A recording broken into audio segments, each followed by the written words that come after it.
This week on Beacon Web News, Sym Kehr investigates results of the NSSE Pulse Survey. I spoke with members of the athletic department to take a look at the upcoming spring sports season. That's all coming up next on Beacon Web News.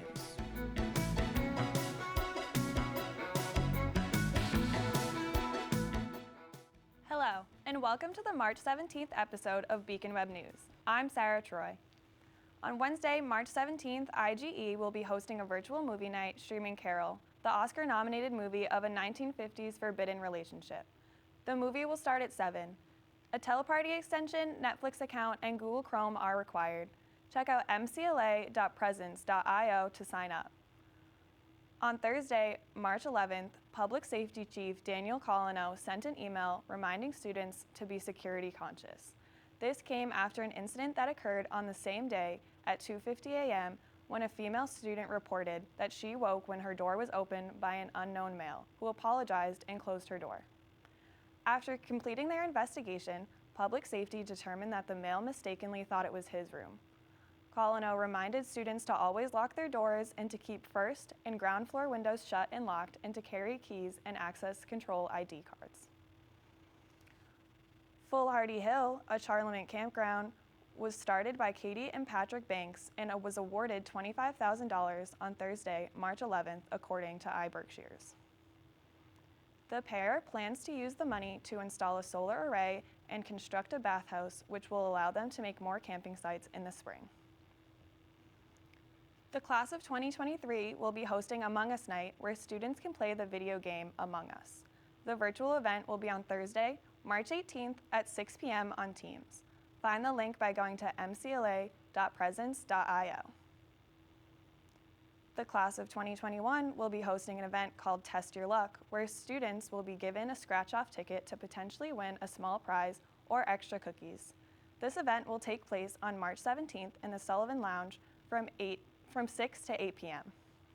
The first 30 students who attend the event will get free prepackaged cookies along with some more small prizes. Chief Diversity Officer Christopher Macdonald-Dennis expressed concern in a March 12th Teams interview as the results of the NSSE Survey taken last fall that only showed 3% of Alana students strongly agree that they feel valued by MCLA. Sym Kehr takes a closer look into the NSSE Survey results and what they mean about student satisfaction at MCLA. MCLA has been participating in the NSSE Survey since they began. However, this year, MCLA participated in the NSSE Pulse Survey. What was a little different with what we did last year is because of the pandemic, NSSE kind of gave an option to do not the full-on NSSE survey, but to do what they call the NSSE Pulse survey, to take kind of what they said, a one-time shot in time look at students. That was a shorter survey, because typically the NSSE survey has about 45 items on it. The NSSE Pulse had 12. And it was kind of, they decided to look at it with what were the key questions that typically you ask on NSSE that schools use. The NSSE Pulse survey came out in response to schools needing to cut budgets and not wanting to pay the money for the larger NSSE survey. According to Canales, the response rate is typically 40% of students, but this year it was down to 25%. And I think it was lower for a couple reasons. When we do the larger NSSE survey, it's only to first-year students and seniors. We were able to do all students with a NSSE Pulse because they wanted to also let you know certain COVID-related questions, how it was impacting all students. Christopher Macdonald-Dennis sent an email to faculty and staff on December 18th that stated, according to the 2020 NSSE Pulse survey, only 3% of MCLA's Alana students strongly agree that they feel valued by our institution, as compared to 21% of white students. Macdonald-Dennis says that he hasn't seen a change in students' lack of sense of belonging since he was hired. I mean, one of the things that you should know, especially around the difference in sense of belonging, Natalia, that has been consistent since the day that I got here. Since the surveys that I got on my desk in Bowman on February 20th, 2018, has shown consistently there has been a difference in how students of color and white students feel on campus. Actually, I remember the inclusive campus survey actually found out that like 55% of white students didn't feel like they belonged. And I remember saying to Gina, we're screwed. Like if white kids don't feel like they belong, people of color definitely are not. So Natalia, that's one of the reasons that Jason and I picked that out, was because we said there is nothing new here. Gina Puck commented that another survey showed a similar trend. From probably the last climate survey we did, sort of if you looked across student groups, there was a very similar result, right? We knew students of color maybe didn't feel as welcome, didn't feel as comfortable. The word safe comes up a lot, and I think that has different definitions for different students and what does it mean to be safe. And so not a surprising trend in that sense. And I think the hope is it's really sprung us into action. Even the campus climate survey, that was one of the reasons, it's part of our strategic planning efforts. It's what created the position of a chief diversity officer at MCLA and really spurred the work of faculty diversity fellows, some of the other DEI working groups that we have. I know Christopher Macdonald-Dennis looked at the survey data. It was it was an impetus for the panel that we had on February 5th, along with some other work that the DEI groups had been doing. And we'll continue to monitor it in that sense. Canales added that if students don't feel comfortable, there can be bigger consequences for colleges. NSSE has done research themselves with a lot of the data that they have that basically correlates, and you really don't have to do science around this, that correlates if you don't have a strong sense of belonging to your institution, your chances to retain at that institution is not very good. Christopher Macdonald-Dennis says he wants the campus to do more self-awareness work and to create a safe place for people to talk about their biases to produce change. For Beacon Web News, I'm Sym Kehr. And now from the Beacon. On Thursday, March 1st, the MCLA Honors Program hosted Understanding Whiteness and White Supremacy, a virtual discussion with 3 scholars. Editor-in-Chief Natalia Giacomozzi breaks down the American Rescue Plan. Assistant Professor of Political Science Samantha Petty said that bipartisanship may prove to be an unexpected obstacle less than 100 days into Biden's presidency.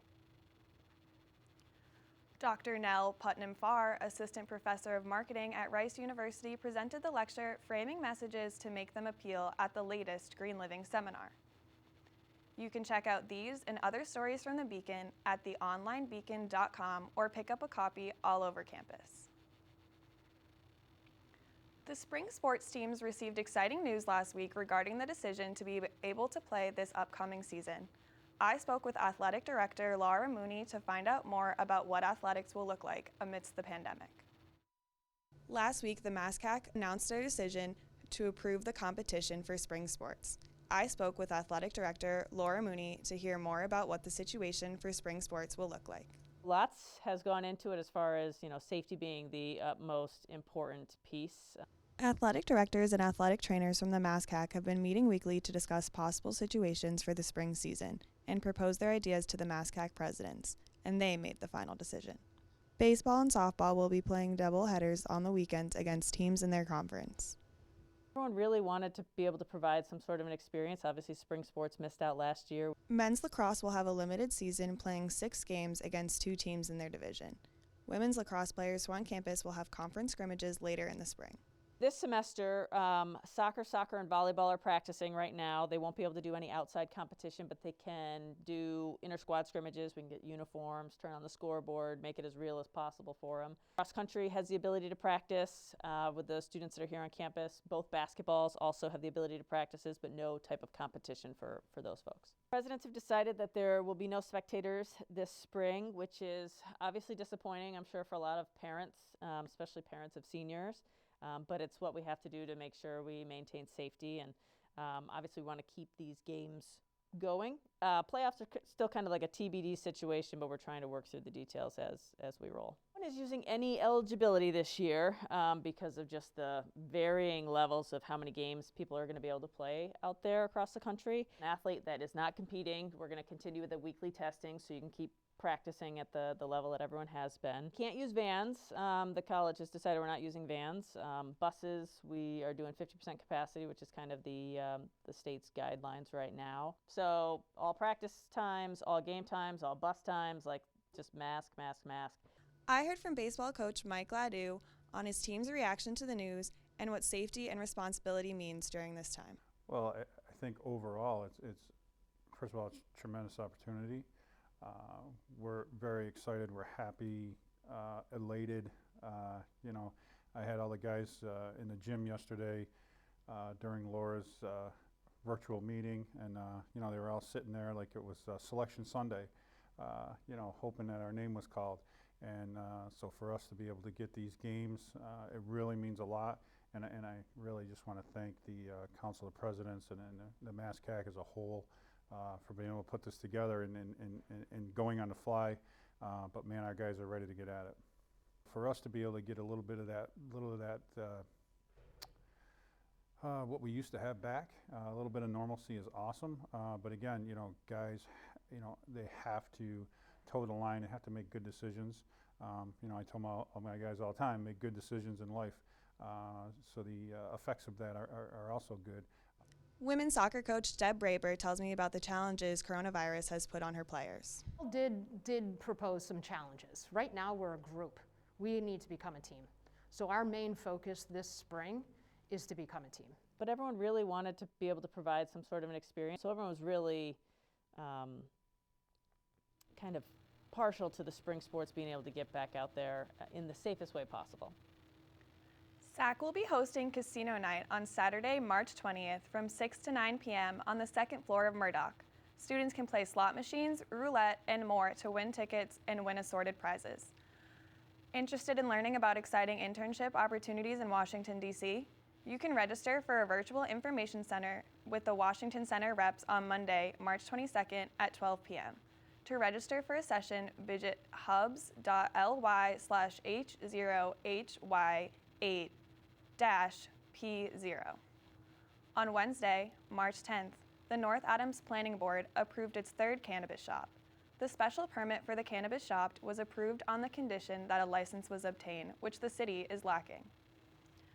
North Adams only allows for 2 operations due to the limited number of retail licenses available to just less than 20% of the number of package store licenses. North Adams has 8 licensed package stores, which means that only 2 marijuana licenses are available.